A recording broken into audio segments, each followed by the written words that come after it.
اللہ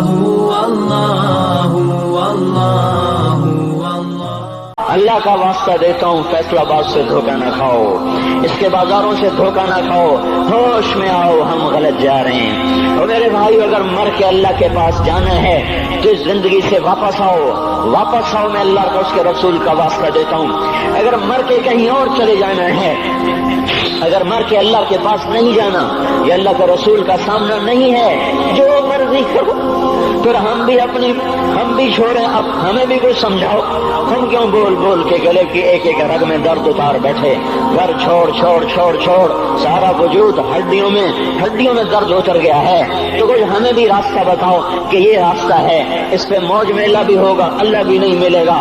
آؤ ہم سب پھر ہم بھی مل کر تمہارا ساتھ دیں۔ ہم کیوں ایسے کھاری اٹھائے ہوئے در کی ٹھوکریں کھاتے پھر رہے ہیں؟ میرے بھائیو، اور اگر ایسا کوئی راستہ نہیں ہے، اور میں بتا رہا ہوں کوئی نہیں ہے،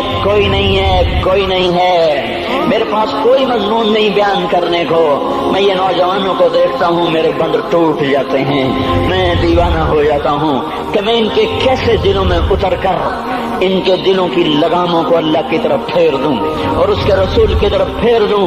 یہ جب گانے بجانے میں ڈوبتے ہیں، جب یہ رقص گاہوں کو چلتے ہیں، جب یہ تاجر غلط تولتے ہیں، اور جب یہ بینک سے قرضے لے کر لمبے نظام بناتے ہیں، پرائز بانڈ خرید کر دعائیں مانگتے ہیں، اللہ میرا بانڈ نکل آئے۔ او میرا بھائی، تجھے کیا ہو گیا؟ تو جوئے پر دعائیں کر رہا ہے کہ یا اللہ میرا بانڈ نکال دے۔ میں کیسے ہوش میں لاؤں؟ میں تو خود مدہوش ہو چکا ہوں۔ میں تو صدمے جیسے آدمی کو پاگل کر دیتے ہیں، دیوانہ کر دیتے ہیں۔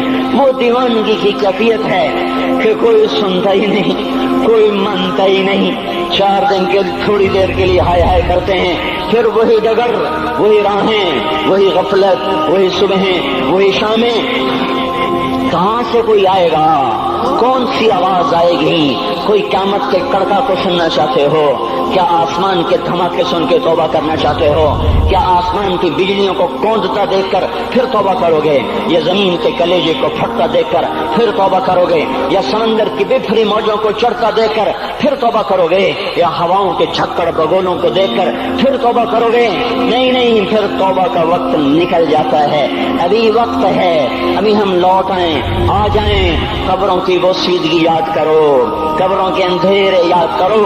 اور میں آپ کو سنا رہا تھا، اس قبر نے مجھے روک لیا، اس کی ایک ایک مٹی کے ذرے نے مجھے کہا کچھ ادھر پڑھ دو، یہاں کوئی نہیں آیا۔ ہاں، کوئی نہیں آیا کرتا، یہاں علی فاطمہ جدا ہو گئے، باقی کون ہمیشہ رہ سکتا ہے؟ اور جب جدائیاں ہوتی ہیں پھر کیا ہوتا ہے؟ کأن لم تکن بینی و بینک خلۃ ولا حسن ود مرۃ فی التباذل۔ پھر ایسا ہوتا ہے جب جدائیاں ہو جاتی ہیں، پھر یوں ہوتا ہے کہ جیسے کبھی کوئی آیا ہی نہ تھا، کوئی مل بیٹھا ہی نہ تھا، کوئی ماں نہ تھی، کوئی باپ نہ تھا، کوئی بھائی نہ تھا، کوئی سنگی نہ تھا، کوئی ساتھی نہ تھا۔ اس طرح انسان بھلا دیتا ہے اپنے جھمیلوں میں گم ہو کر، ہنسی مذاق میں گم ہو کر۔ میں اس قبر میں کھڑا پڑھتا جا رہا ہوں، اس کا کتبہ ٹیڑھا ہو چکا ہے زمانے کی گردش نے اور ماضی کے بے رحم گردش نے اس کے سارے کتبے کو کالا کر دیا تھا۔ مجھے تجسس ہوا، میں دیکھوں یہ ہے کون جس کی قبر نے مجھ جیسے اجنبی کو رونے پہ مجبور کر دیا اور مجھے کھڑا کر دیا۔ میں قریب ہوا، میں نے جھاڑا تو پر لکھا ہوا تھا اللہ اکبر، رستم ہند امام بخش۔ رستم ہند، جس کے لیے مہاراج قالین بچھاتے، جس کو ہاتھیوں پہ سوار کروا کے لایا جاتا تھا، جس کے آگے پیچھے ڈھول بجتے تھے، اور جیسے آج کل یہ کرکٹ کے کھلاڑیوں کے آگے پیچھے خلقت ہوتی ہے، یہ وہ دور تھا جب پہلوانوں کے آگے پیچھے خلقت ہوتی تھی۔ آج اس کی خبر ویران ہو کر کہہ رہی ہے کوئی ادھر بھی تو پڑھ کے جب چلتا جائے، کوئی یہاں بھی تو کچھ تحفہ دیتا جائے۔ میرے محترم بھائیوں، جب موت آئے گی تو کوئی اولاد یاد نہ کرے گی، کوئی ماں باپ یاد نہ کریں گے۔ مائیں لال بھول جاتی ہیں، ماؤں کو بچے بھول جاتے ہیں، باپ اولادیں بھول جاتے ہیں، بیویوں کو خامن مل جاتے ہیں، خامدوں کو بیویاں مل جاتی ہیں، یاروں کو یار مل جاتے ہیں وہ تو ہم ہیں جو جا کر تہہ خاک سو جاتے ہیں. اکیلے تنہا زندگی کا سفر شروع ہو جاتا ہے. علی بن ابی طالب جیسا شاہ سوار, اللہ تعالیٰ کا مقرب محبوب انسان, جس کو اللہ کے نبی نے کہا علی تجھے بشارت ہو جنت میں تیرا گھر میرے گھر کے سامنے ہوگا. اتنی بڑی بشارت کہ علی تجھے مبارک ہو جنت میں تیرا گھر میرے گھر کے سامنے ہوگا. اتنی بڑی بشارت کا لینے والا روزانہ کی رات کی فریاد, مجھے تو پتہ نہیں کہ میرا یہ بیان قبول ہے کہ مردود ہے. آپ کو پتہ نہیں آپ کی آمد قبول ہے کہ مردود ہے. آج 25 روزے رکھتے ہوئے ہو گئے, کچھ پتہ نہیں. اللہ تعالیٰ قبول کرے گا یا رد کر دے گا. بڑی ذات ہے. آج تک زندگی میں کوئی ایک عمل بھی نظر نہیں آتا جس پر ہم دعویٰ کر سکیں یہ کام تو میرا اللہ کو بڑا پسند آئے گا اور میری بخشش کا سامان ہو جائے گا. ہم فقیر لوگ ہیں میرے بھائیوں, ہماری معیشت اتنی خراب نہیں ہوئی جتنا ہمارا ایمان خراب ہو گیا ہے.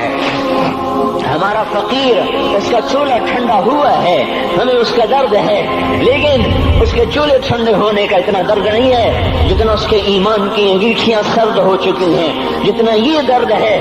کیونکہ یہ فقر مالداروں کو بھی حاصل ہے. یہ فقر پوری دنیا پہ چھا چکا.